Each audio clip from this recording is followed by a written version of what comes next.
Hello my friends, and welcome back to the rabbit hole. In today's video, I am doing episode 4 of skincare techniques, and probably my favorite episode of them all. We are going to be talking about money-saving tips.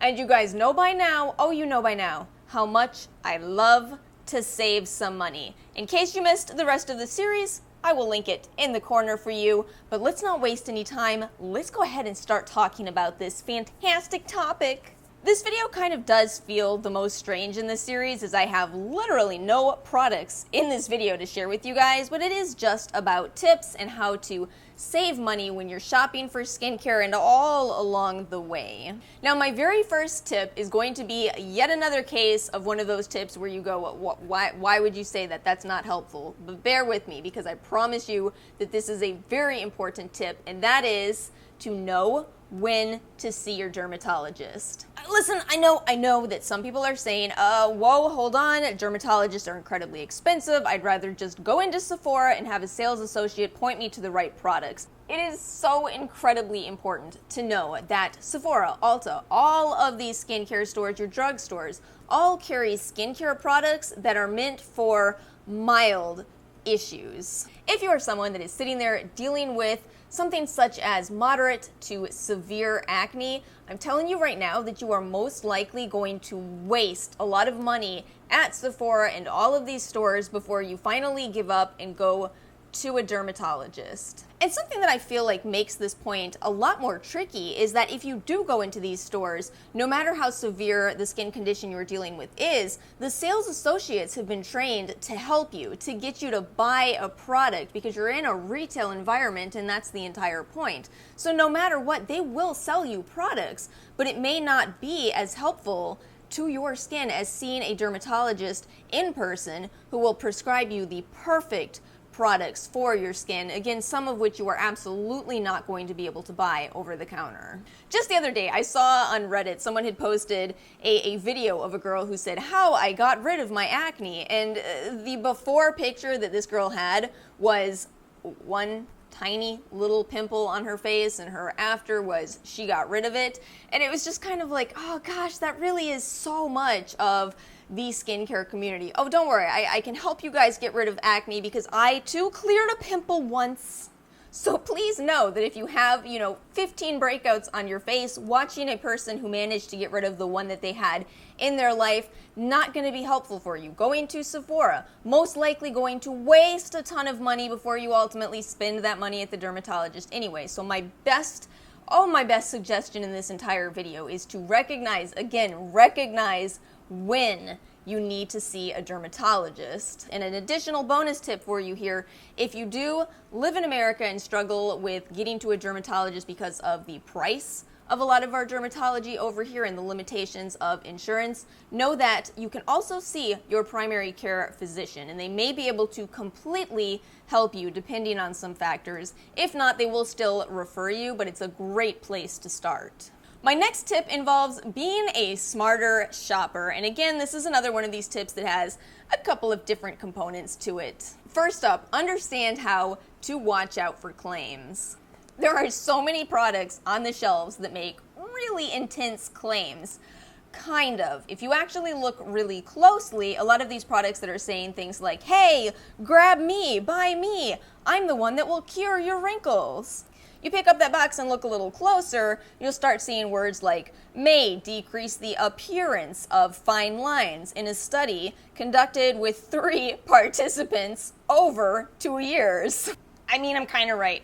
I'm kind of right. Along with this, be wary of the cosmetic impact that some of these skincare products have. So who knows that I'm going to go off on peeling gels. I have zero problem with peeling gels themselves, but I get so frustrated with reading reviews that say this is the best product I've ever tried because I can physically see all the dead skin that this product is removing.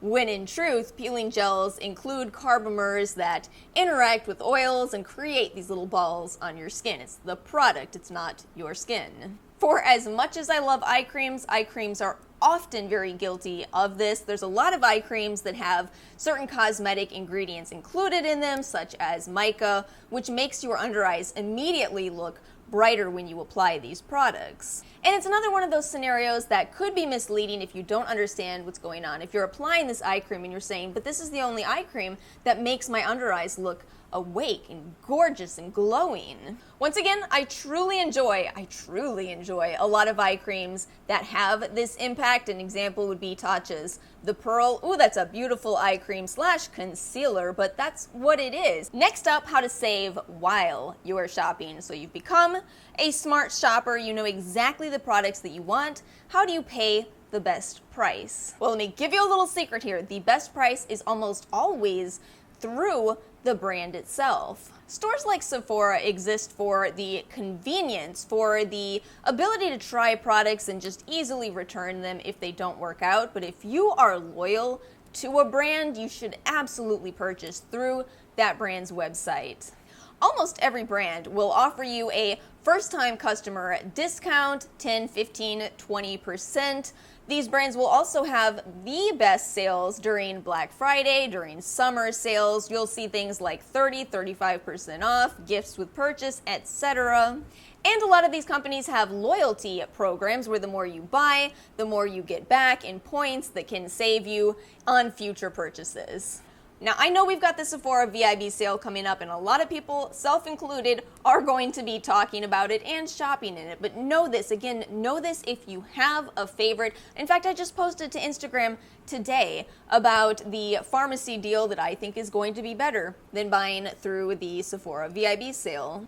Shameless plug for my Instagram account. Make sure you follow me there as I try to post the absolute best deals. And I gotta give a really quick mention of cashback programs. Once again, I will link this if you're interested in more, but I do have to mention it. I feel like at this point, almost everybody who was going to jump on the idea of cashback has already done that. However, I think there are some people who are still not sure how cashback isn't a sketchy concept.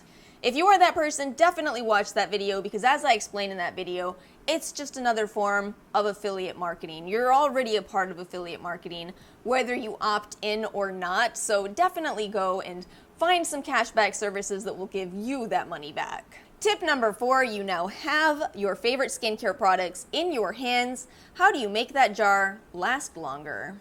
I know that this is going to be yet another one of those cases where this sounds like real common sense, but I have to say this because it's really important and I see people make this mistake all the time. So, my tip to you is don't overuse your products. And by the way, I mean in application and in frequency. There is no need to be globbing a ton of product onto your skin. Your skin can only absorb so much. Quick little note here on the tapping of products versus the massaging in. Not out of character, I'm going to tell you to do whichever seems to work best for you. I don't ultimately think it matters all that much. I did see Kind of Steven say that there was a study conducted and they found that massaging the products into your skin actually helps to absorb it the most. But again, I just think it's going to be such a minute impact that just do what you enjoy the most. But Lord in heaven, please don't be dripping the entire dropper on your face like you see people do on Instagram. They're intentionally wasting product and I will never understand why. And in terms of frequency, this is where I say that you might actually want to consider going against the packaging on your products, not in terms of using it more, but in terms of using it less. So for example here, if you buy a salicylic containing product, it's going to say on the box to use it once or twice per day. But see, through my own personal experience for my own skin, I found that it is best for me to use a salicylic product once every other day. Same exact thing with vitamin C products. You know, almost every vitamin C serum that you buy will say use once or twice a day on the packaging. But for me personally, once every other day, that's all I need. And with vitamin C in particular, there may be a reservoir effect. There is some research into it, although it's not the best research I've ever seen. Anecdotally, I do agree with the reservoir effect. And my final tip for this video, what to do with those products that didn't work out for you. Well, first of all, don't feel any guilt about making a return. Really and truly, Don't feel guilty about that. I occasionally see the return shaming, but this is skincare we're talking about. If a product doesn't work on your skin, if you're having an allergic reaction to it, these policies for returns are made for that purpose. But I do understand that there are many instances in which that return policy doesn't apply, or you just don't have a return policy. So what do you do if you end up with the product that you're not going to use? Know that there are so many ways to repurpose the skincare that didn't work out for you. And my number one tip here is understand that the skin on your face is much more delicate than the skin on your body. So if a product didn't work out on your face, it may work out on your body. Know that this is not in any way a guarantee, and always proceed with caution, especially if you had a reaction with the skin on your face. But for me, I can't even tell you guys how many products have become body products for me. In particular, creams that are too heavy are wonderful as foot and hand creams. Toners that didn't work out on my face, absolutely marvelous to transfer those into a spray bottle, spritz myself down when I get out of the shower. If you guys saw my last empties video, I talked about doing that with that gigantic Pixie glow tonic that I had. Oh my goodness, it was such a good use for it. I've got an entire list here, so I'm gonna try to go through this kind of quickly. Okay, so what do I have here? Harsh peels, use on feet. Yes, that ends up being a fantastic way to get through products, and that is absolutely how you guys are gonna see The Ordinary Peel in my upcoming empties video. Finally realized, well, I need to finish this, and that is a proven use for me. If you've decided to stop using face wipes but you still have them around, instead keep them in your gym bag. They are fantastic for touching up your body. Physical scrubs are incredible as hand scrubs, and not just that, but if you have natural nails like me, make sure that you take that scrub underneath your fingernails, clean out any dirt that could get underneath your nails. If you've got any clear lip balms that you're not using on your lips, you can double them on your brows. Grab a little brow spoolie, put some of that lip balm on it, and brush your brows up.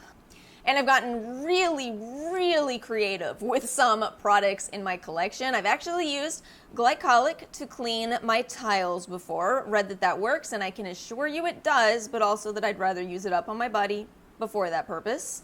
These are some last-ditch efforts if you haven't noticed. Definitely pass along products to friends and family if you can.